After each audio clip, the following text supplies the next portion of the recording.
The Aesthetics of Leadership podcast, the look of leadership that is unmistakable.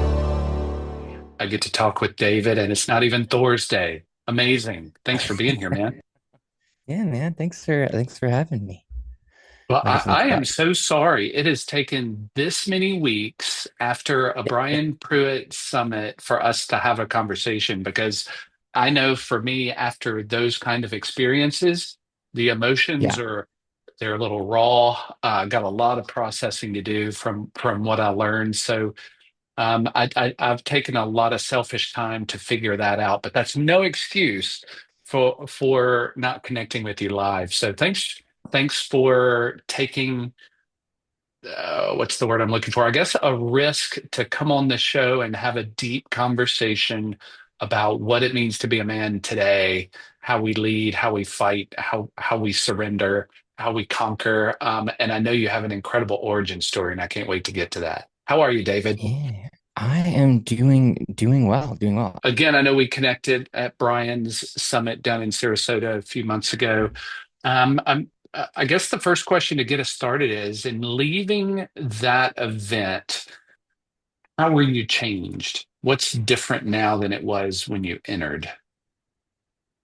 Gosh, I think I told this Brian multiple times, but like that event, I felt good leaving that event. Like going into the event, I was super excited about it. But getting to just be open at the entire time. And you were part of my group, so you got to hear more openness than some of the other guys did. But it just like I left there craving more of that. Like I was like, maybe I just move to Florida and stay around these guys all the time. And like it was just inspiring to be around all of them, to hear the struggles that they go through, but also just like the triumphs of being a man, being a business leader, being a father, being a friend, all of that. It was just I have never, I shouldn't say never, up until probably around the last year, I've never experienced that kind of like support from like from a male, from a men's group type situation. And it just inspired me to be more. And, processing everything that we talked about in that 4 days. Um, I didn't share. I think I shared this with Brian like a couple weeks after. Like I was driving and I found myself crying, and it wasn't because I was sad. It was because I was happy at how far I had come in just a little over a year from where I was, which was not a great spot, but kind of just a like a revitalizing kind of energy. And I think you felt that same thing too. But just a revitalizing energy of just wanting to crush life, and so yeah, I've since visited since we've talked, or since we've been down there, and I got to hang out with them again, and same feelings, same vibes. It was good. Amazing, amazing. So I guess that's a topic we talk a lot.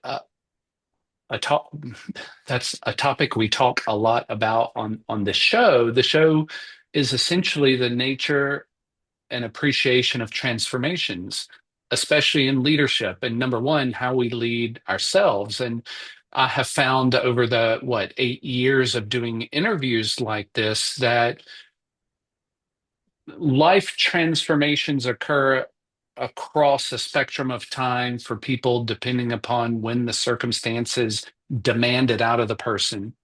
And those circumstances call for the question of who am I and what do I want to be known for? Those are the two existential questions that I think we men ponder quite a bit. And for a lot of men at that summit, it seems like we were all in transition for a variety of reasons. There was no pattern really there. Some were more traumatic than others, some were more complex than others, but nonetheless, everybody left there transformed because I think they were looking for it. And to your point, coming together and being in a space where Brian held space for us to feel, to be vulnerable, to be authentic, and to grow in those moments. Have you noticed in your personal transformation, David? You mentioned a year ago, from just a year prior to that event to now, is there a pattern to your transformation, or are there pillars that have made transformation possible for you? Let's start there. Probably two, maybe three things. I think the very first thing was just taking ownership of my life and all of the, we'll call them pitfalls that I thought were other people's fault. So taking ownership of my own life was huge. And out of that grew like I will call it a self confidence in myself again of like, all right, you've dealt with these things and people are noticing that you're changing because you're dealing with these things, and getting through them and processing them. And the more that that happened, the more, this is going to be the second point, the more that I decided to be open and vulnerable with other people around me. And the more open and vulnerable I found myself with other people, the more genuine connections and relationships I found. And to bring it to leadership, the more people have started to come to me to ask me for advice or for, questions on their life. And just probably because I've been so open about my life to them, they've felt okay with being open about their life to me, and talking about things that they're struggling or things that they want to do that they just don't know how to do. So I would say first was realizing that my life's my responsibility. Secondly was actually doing something about that and people noticing. And third thing was second thing was sharing, with other people about my life. And then the third thing was starting to be, I don't want to call it a mentor, but like just being a voice for other people to now feel comfortable talking with. Yeah, that's beautiful, man. I have heard it said many times before that surrender is probably the first thing you have to do in any type of transformation. And in that surrender, you're not becoming a victim of your circumstance. That actually creates space for you to be a champion through it. But you have to give up the identity. You have to leave the anchor behind in order to go forward. You've helped hundreds of people transform through fitness and nutrition and health. Do you see the same patterns that people go through, that they have to essentially give up to go up? They have to surrender first? Or do people default to being a victim way too quickly?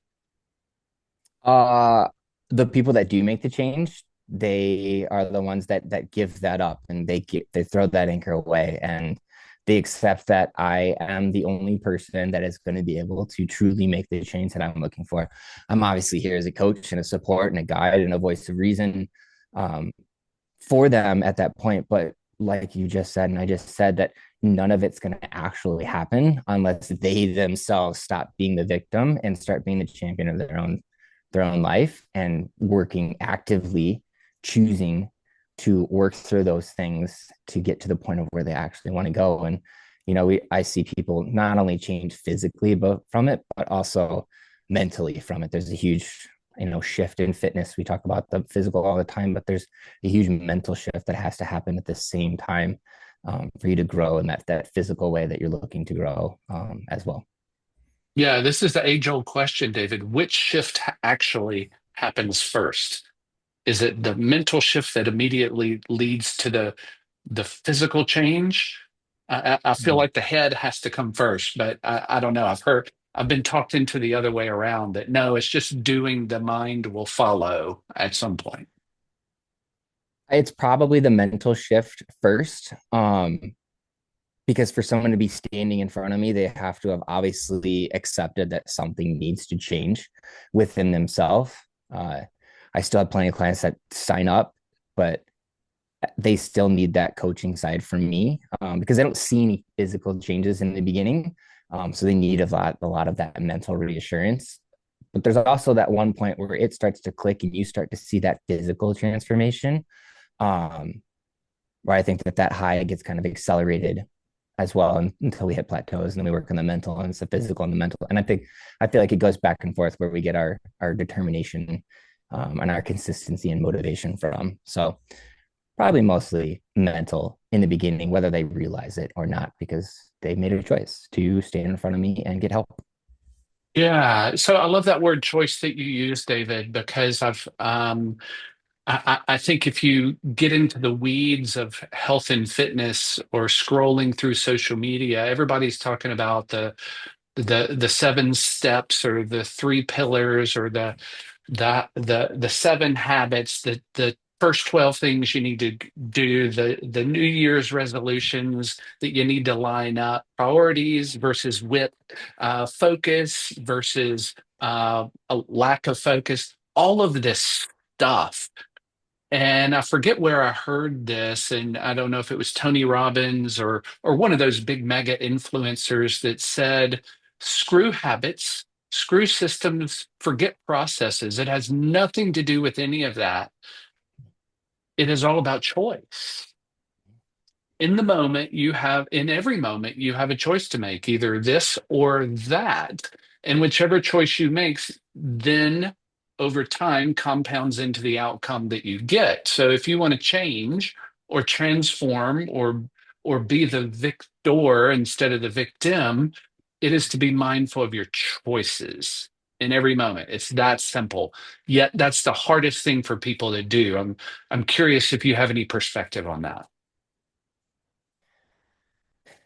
Yeah, it's as a fitness trainer, you want the best, right? And they're obviously, well, and also you want to give them results. There's a transaction that's happening there, right? You want to make sure that you deliver on. Um, and it's obviously my job to help create the environment, or at least in their head, the environment that they want to be able to make the choices that get them to where they want to go. Obviously, we fight against a lot of pre-built in habits, whether nutritionally or not working out or staying up late or whatever type of habit that they're typically accustomed to. Um, it's all about choice. And I always tell people, by you not making a choice is also you making a choice to not do the thing that you said that you wanted to do. And so it comes down to choice in everything. And I think that we have to just be put in the right environment so that we can make sure that those choices actually happen, whether it's a physical environment or a mental environment that we have going on inside our head. Oh, I appreciate that a lot. So I guess in not opposition, but in contrast to what that influencer was saying, I think that's too simplistic of an approach to just say it's your choices when actually our environments, to your point, have a tremendous influence on the choices we Massive. make. So Mm-hmm. as aware and mindful you have to be about the choice you're actually making in the moment, it must be in the context of where you stand. Um, because if it's in the middle of McDonald's that you're having to make a choice, that's one context. If it's in the landscape of the gym or the grocery store, it's another. So landscape is important in shaping people's outcomes. How do you, well, I guess it's a two-part question.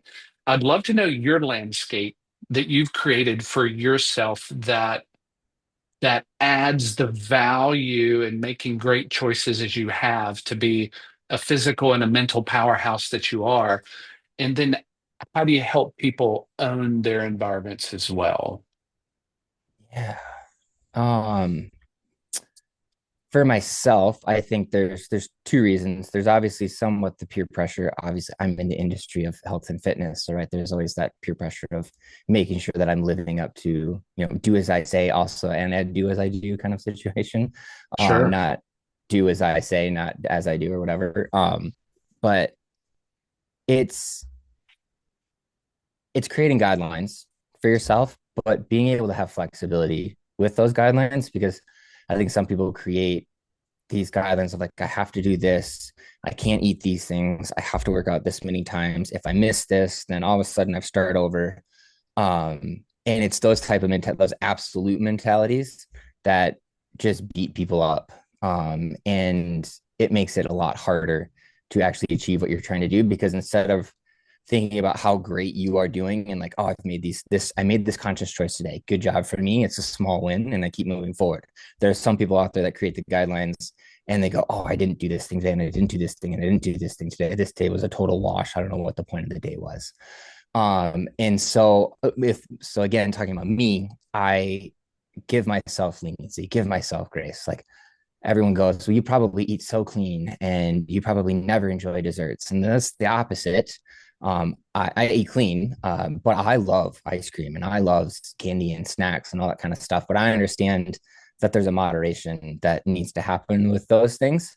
Um, and if I'm craving something, I either ask myself why. Why am I just hungry, or do I just need to treat myself? And it's like, oh well, it's been 2 weeks since you've had something sweet or whatever. It's time to have, go ahead, and it's not going to hurt anything.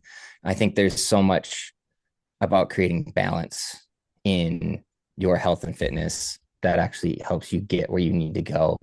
So many people come into health and fitness and go, like I was saying before, it's like, all right, I need to eat this much protein, this many carbs, this many fats. I need to work out on this day, hit this body part, that body part, this body, and they kind of just totally revamp what their life is like.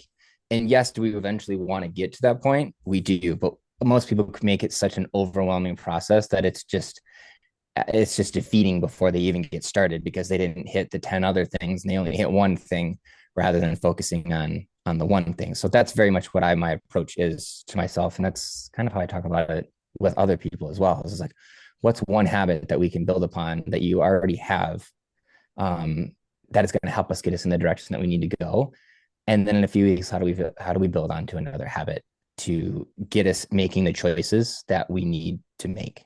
So I don't know if that answered your question, or if it didn't. Yeah, absolutely. And it's a problem I struggle with a lot too. And I think you spoke to it, was about balance. I think a lot of people are seeking balance, and I hear it at work all the time. Your work-life balance, oh, Mhm. well, your life fitness balance, your health and wealth balance. All these balances, and I guess again, existentially, I struggle with that question because I don't believe there is such a thing as balance. I feel like maybe it's priorities that we Mhm. need to be Yeah. focusing on, not balance. And if we want to interpret that as, well, yeah, that's finding balance. I'm like, no, we've got to go from here to here, because some things are more important than others, Mhm. particularly when we're trying to make decisions.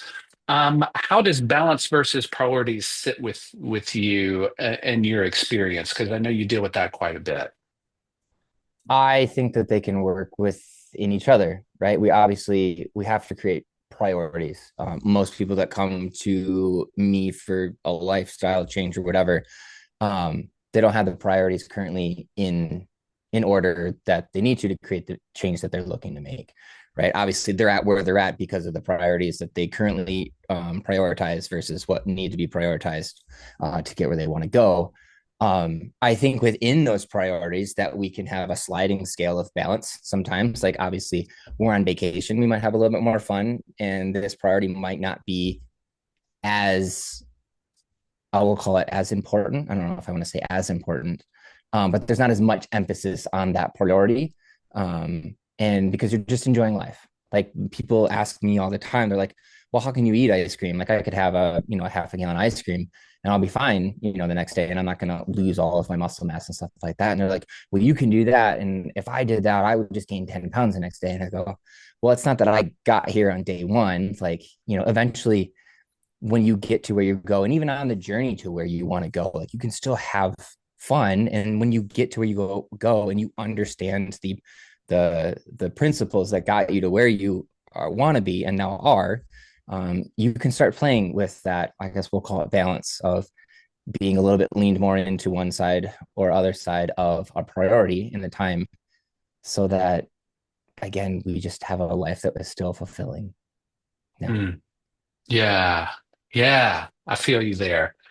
So, David, I mean, knowing you for those 4 days, the one thing that shined through for me was I guess it felt like in several moments sitting next to you and listening to you speak, there was a strength in your identity. And I guess it came across as, well, yeah, identity, that you were confident in who you were and the man you were becoming. I know Brian likes that word, that we're all becoming. And Mhm. at that point, in those moments with you, I felt just a strong sense of identity. So again, two-part question here. Number one, I'm curious, is that true? Because the second part of the question is, I find a lot of men your age struggle with who they are and what they want to be known for, i.e., identity. So I'd love to know that identity story, your confidence with it, and how you find identity as the root cause of disease in men of your generation. Wow. Um, I would say going into that, I would say a year ago, I could say I was depressed and I was anxious and I was ending a relationship that I didn't think was ever going to end. But now looking back, realize why it did.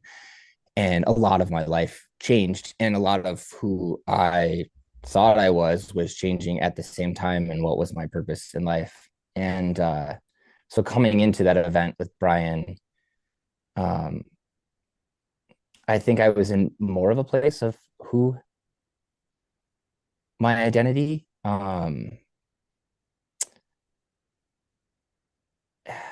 It, I guess I'm still figuring out my identity, but at that point I was just wrapping up selling my business with my ex who I had broken up with a year ago before, and so letting go letting go of me being the gym owner and the personal trainer, not that I don't personal train anymore, but like the identity that came along with that job and that business, that was going away. And then all of the work of working through childhood traumas and just figuring out what makes David happy again. That that big part of that journey was like coming to fruition right at that point of meeting. And so I don't know if my confidence in my identity that you saw was actually confidence in my identity, or because we I remember having the identity conversation and it was like who's what's your identity, who's your identity, and I had a hard time thinking about like what my identity was going to be, because I was letting go of a few things in my life and what defined me and where the next stage of my life was going to be. And so um yeah, I I was in a good spot, and that'll be for part one. And the second part, I can understand where identity is a struggle for a lot of men my age and even younger. Like I know you interviewed Mitch. Mitch is so well far ahead of where I was when I was at his age, but um, that constant pressure of being the provider, being the person who's supposed to know all of the answers, the protector, the um, and the pressure that that puts on you. And when you just don't feel like you're that human being, and that's where I was. I didn't feel like I was that human being, and so I was depressed because of it, and I wanted to blame other people because of it, and it really eats away at you and put you in a place where we obviously unfortunately see a lot of men get to and don't make it through. But um, yeah, and I think it boils down a lot to not talking to other men, right? Just thinking that they're the only man that's going through this thing. And I know a lot of it's being a lot more talked about these days, but you just end up feeling so lonely because of it, and it just doesn't seem like there's a lot of options, other than some pretty fatal options for yourself. That it it's hard. I think as men, as we have a hard time reaching out to others and talking and having conversations, which is why I've appreciated that group. of men so much and the other groups of men that I've talked with as well. So you talk about the disease of that. And um, yeah, a lot of, yeah. I don't know. I'm gonna keep rambling on that one. It hits home, but yeah, Yeah, and thank you for that. Again, your authenticity is shining through, your heartfelt authenticity, and the struggle with that question. I think in listening to you, maybe what I was seeing was you were in a space to surrender and speak that yeah, out into the world, and in those moments that we saw it, there was your light. There were these moments of clarity that I think you were finding that allowed more words to come out. And in that communion of men, it made sense. We could see David a little bit more in the words that you were speaking. So maybe that's what I was maybe what I was seeing, because yeah. I'll turn 55 in March, David, and Look at that. I still don't know if I know the answer to that question. Yeah. I think I think for me, what I am finding in in the fifth decade of life is what I value. And I don't Mm, know if I had an appreciation for that in the second and third decades of life.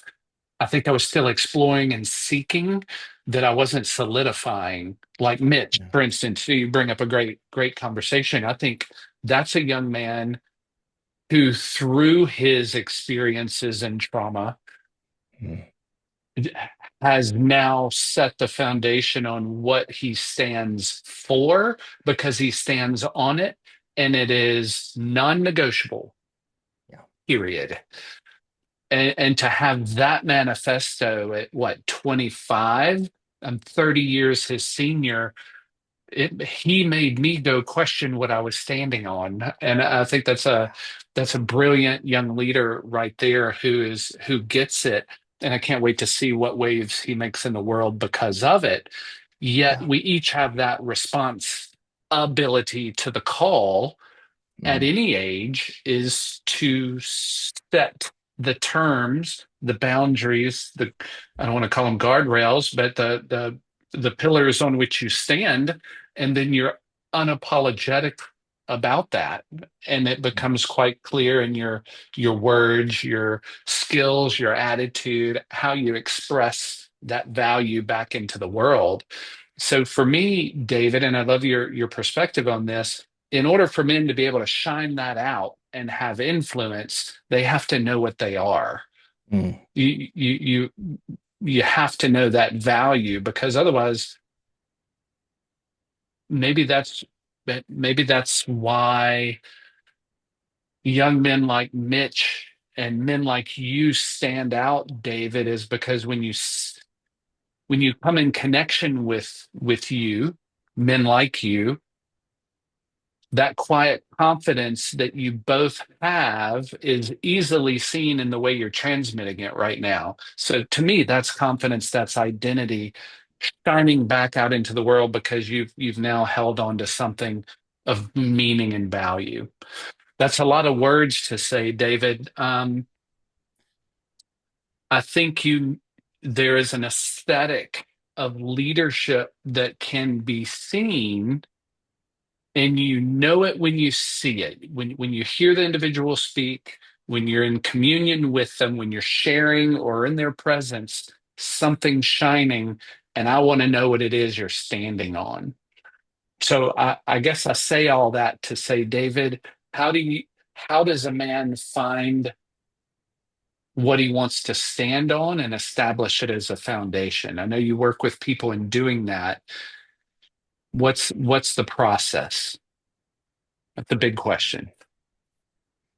um, I will say this. I think that part of that confidence that you saw when you were talking about it at Brian's thing, um, I think a lot of that was, and I said this in the interviews, is that I wanted to be able to go there and give anything that I could to any of the guys there to help them out. Mm. It wasn't about anything that I could take away from that trip and that journey, and I took away a lot of things. But my goal in that and was to just offer up any knowledge that I have gained in becoming who I've been becoming this past year, and helping out anybody else that I could with that. And so I think the pillars that that we stand on,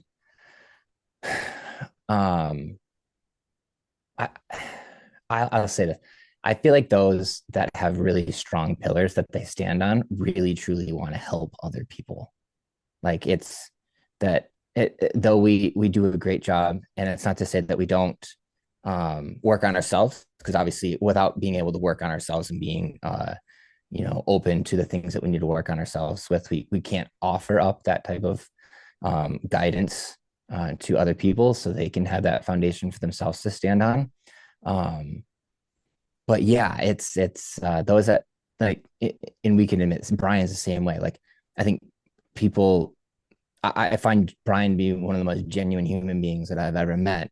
And I thought the same thing before I even met him in person. And it's interesting. I've got friends that follow him, and I say, and before I even say that, they're like, he just seems like a genuine human being. And I think that his being genuine and wanting to help other people out, um, really helps you help build or helps you help others build their foundations for being a better human being, that are being the best human being that they can be, or you know and so yeah, I say a lot of those pillars just come from one, acknowledging the things that you have on yourself, and then two, wanting to go out and help out the others without any expectation of trying to get something in return, and it actually being genuine.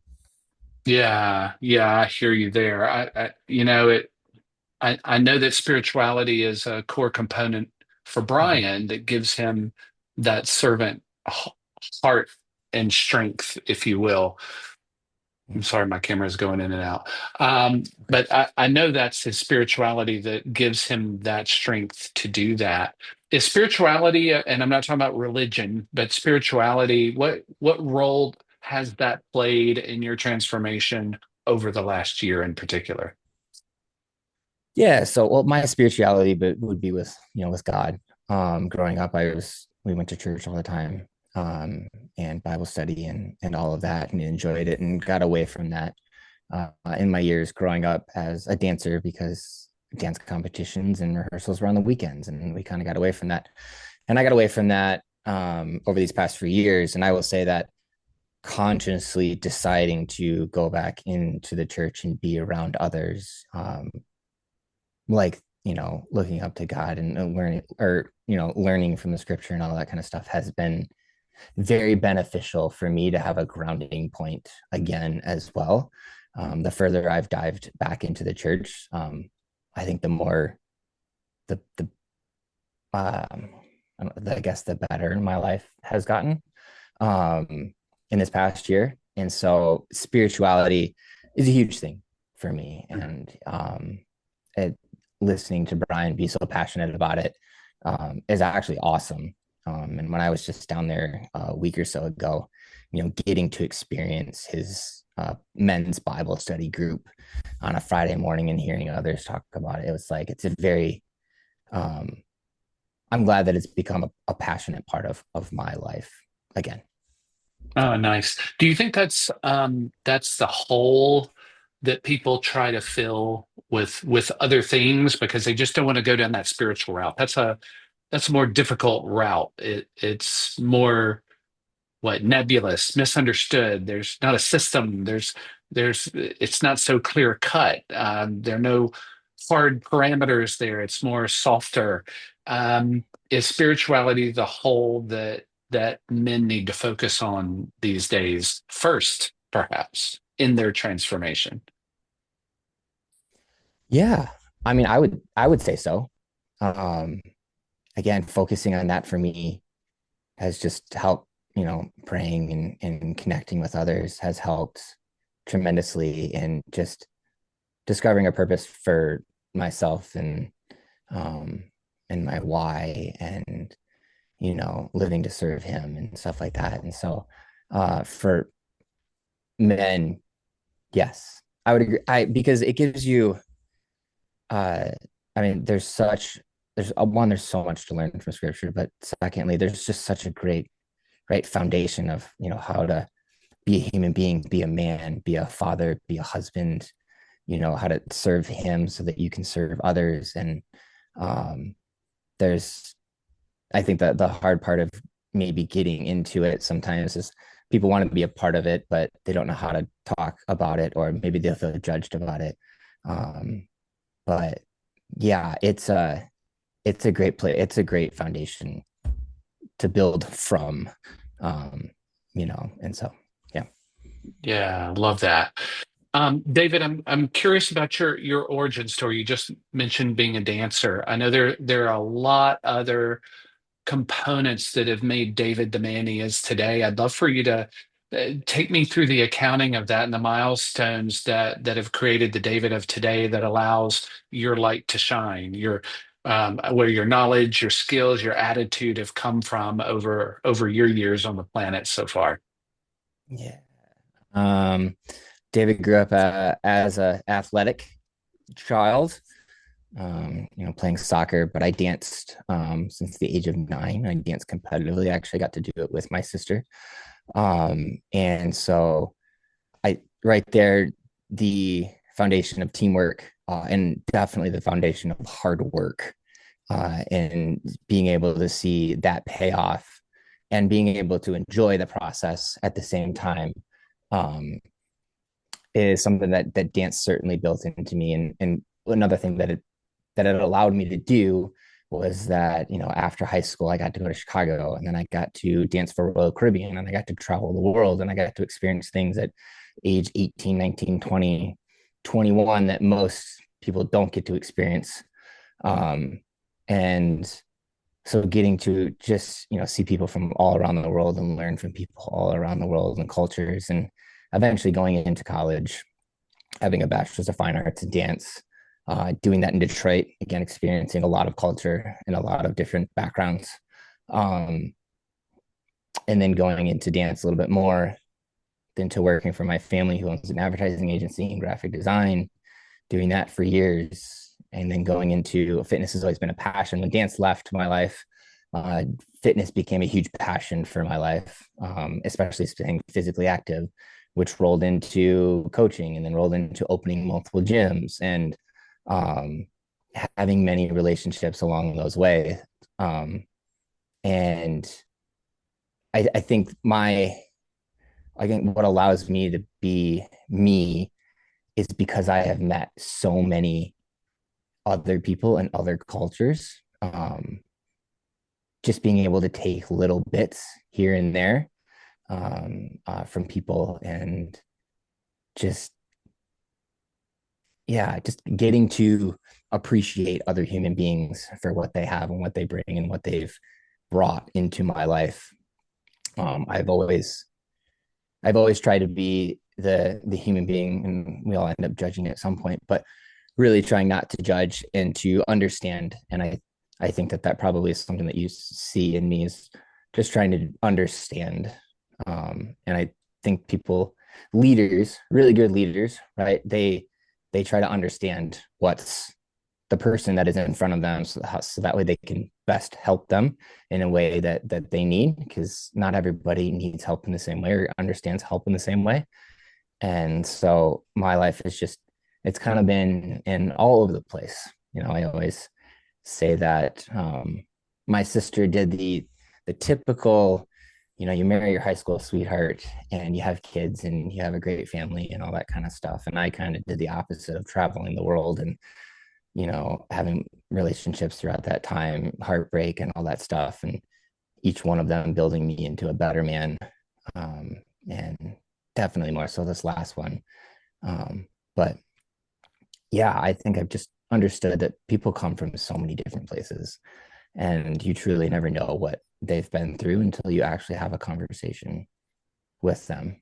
So, yeah. Wow. Wow. I wish I had known earlier during our time together that you were a dancer. If somebody could have four left feet, it's me. So, gee, David, you could have had private dance classes out on the Yeah. lawn and would have made $1 million over those few days. I saw some people's moves. We're not that good at dancer. So, how did you choose dancing and what style of dancing? Question number one. And what's been the greatest lesson you've learned through dancing about yourself? So I got into dance because my sister danced before I did. And I obviously got dragged around to all of the dance competitions. And at one point, it was like a lot of ways for guys to get into dance at a young age. Like I was 9 when I got into dance. You go to the hip hop class and you go to like the acrobats class, right? You get to flip around and you get to do hip hop because hip hop's still cool as a guy.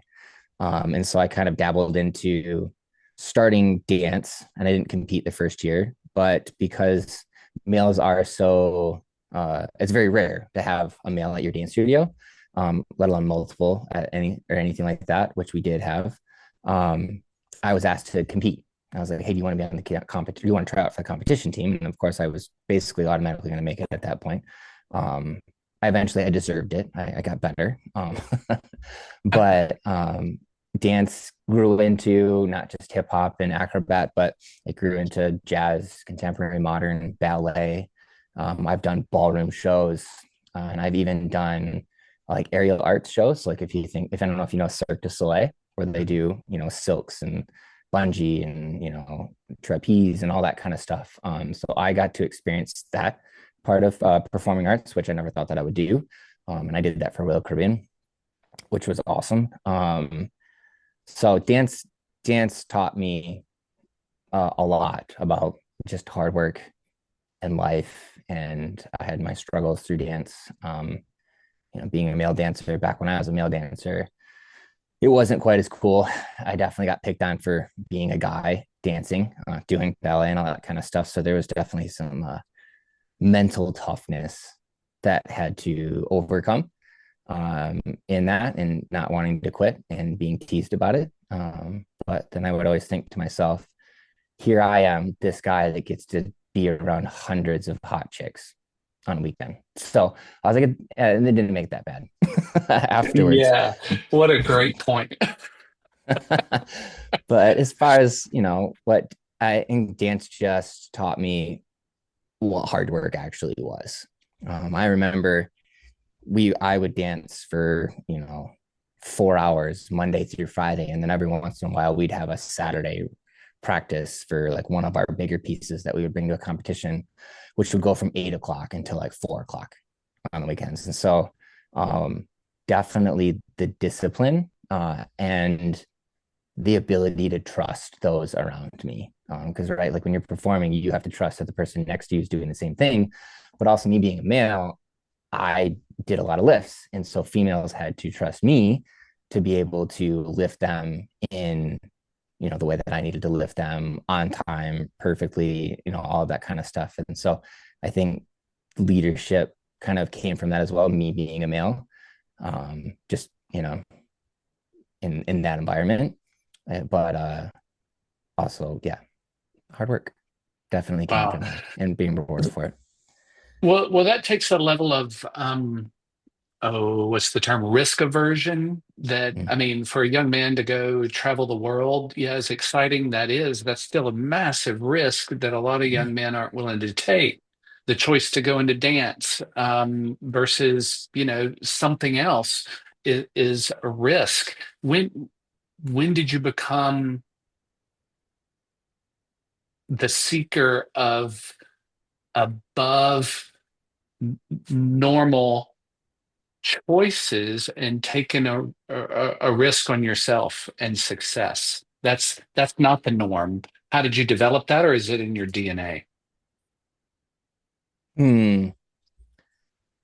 Probably two things. One with dance, uh, we were a good studio, so that helped, right? So we were actually really good. Always did well at competitions. So there was also that kind of like adrenaline rush of winning, right? Which felt good because at least you're getting, even though you're maybe getting picked on, at least you're winning and you're doing really well, and all that stuff, and traveling to national championships and stuff like that. But secondly, I would say probably in my DNA as well. The advertising agency that I talked about, my grandfather, who has since passed, or my grandfather and grandfather started it over 55 years ago. And they've always been entrepreneurial. And with being entrepreneurial comes risk.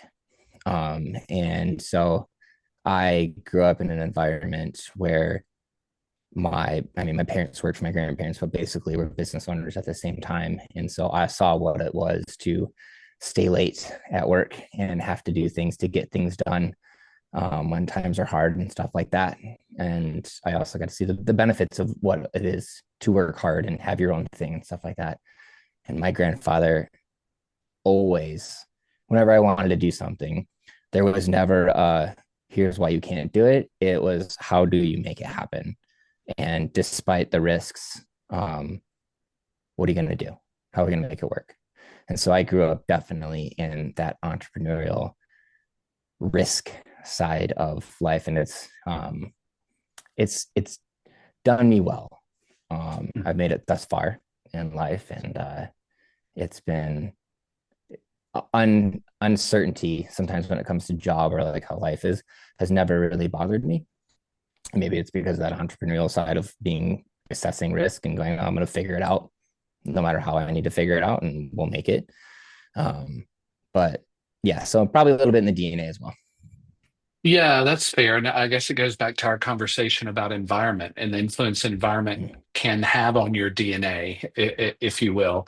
I think that's amazing. And I do see in young men of your generation and below that there's so much gravity on decisions, that there's this overwhelming gravity that they have to make the right decision right now about what they want to do for the rest of their life. Like, for instance, kids leaving high school, entering into college, and having to choose a major and having to get that right. Because if you change your major, that's going to push back your graduation. That's going to cost mom and dad more money. That's going to create more debt. Or when you're transitioning out of college into the workforce, "Well, I need that. I need the best first job, right? Because this one's so important. If I get this one wrong, that's going to define me for the rest of my life." How, how have you shrunk the impact of risk to just, yeah, I'll figure it out, or I'll be okay, versus all of this gravity that everybody else is feeling? I know people would want to know how you shrink risk to just the present instead of all this forecasting drama, if you will. I don't know if I have a great answer for that or not. Like when it came to college, I didn't apply to college. I happened to get a scout like, and it was the summer after graduating high school, and I went to a competition and I got a scholarship to go to Chicago to dance for a company there, and it worked out that way. And when I was there, I danced there for 2 years. Eventually, at some point, I was staying with a friend, and that friend didn't tell me that they hadn't been paying their rent, and so instead of them getting evicted, I got evicted and my stuff thrown on the street. But at that same time, I happened to have just met the people who did all of the um what's it the programming is not the right word. I'm thinking fitness terms. They designed all the shows for Royal Caribbean, and I just happened to meet that person around the same time, and they were like, "Hey, do you want to go do cruise ships?" And so I guess it's probably because things have always just worked out. And I don't know if things have just worked out because I got lucky or if they've worked out because at some point I put in the hard work for things to be able, and it's probably more so what it is, put in the hard work that when I was in uh, a situation that was uncertain, I had people to lean on, or God found a way to put those people inside of my life for me to find out what my next step is supposed to be.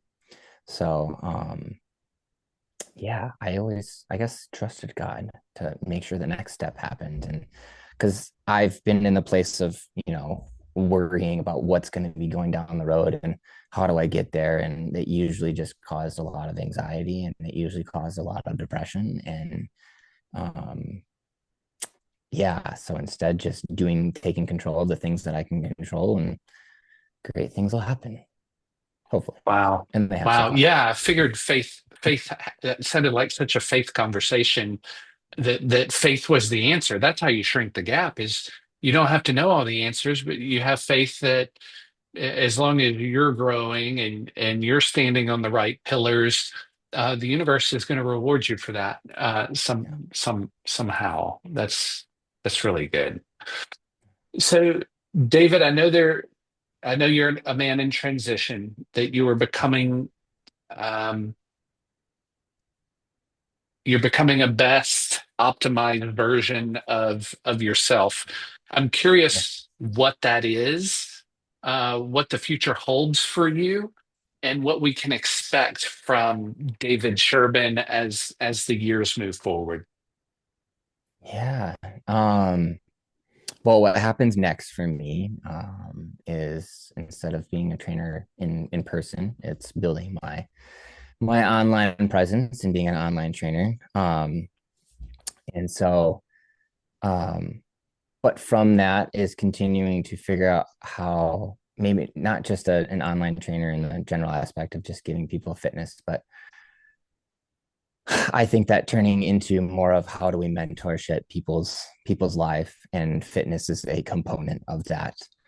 Uh, and I've been blessed that a lot of quite a few of the clients that I have trained in my years, especially at my recent gym, they've lived a lot of life. They've owned a lot of businesses. They've seen a lot of failure and they've seen a lot of success. And being able to, as much as I'm changing their life with fitness, they're definitely impacting my life when it comes to just me being growing into the man I'm growing into and the human being I'm growing into. And um, I just, for my future, I always say this to people, obviously money's a part of it, but like I am just blessed or honored to be able to be a part of someone's life in a positive and an impactful way, whether that's little or that's large.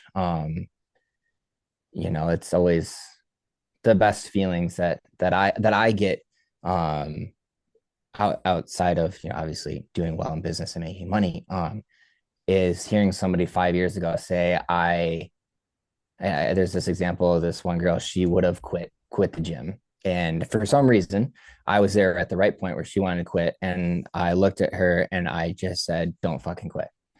And she got back up, and she tells me 5 years later, she's like, that moment is the moment that I kept staying at the gym and I kept going. And so that's really what I want to be for people, is that memorable moment that ignited or flipped a switch for them, that made a positive impact. So that's what I want to be. Amazing. Amazing, David. So, if people want to follow your trajectory of influence and growth, what's the best way they can connect with you, David? Yeah, so you can always go to my Instagram, David James Sherban. I'm sure you can probably put that in the show notes if you want. And then if you ever just want to reach out to me, it's just David at trainnoble.com. So and yeah, we can chat and have questions or shoot me a DM instead of my Instagram. And I can try to help you out in any way that I can. Incredible. David, I appreciated this conversation so much, and I know it is not going to be the last one we have. Awesome. I know our little pod at the Elevated Summit is going to stick together for a long Mhm. time. Some great connections made there. David, thank you for your time. You're such an incredible light of leadership and transformation in this world, and I'm privileged that you said yes and came on the show to share a little bit of that with the listeners. So thank you, brother. I appreciate you very much. I appreciate you too, man. Awesome. I'm glad that you allowed me to be on. You didn't deny the request. The Aesthetics of Leadership podcast, the look of leadership that is unmistakable.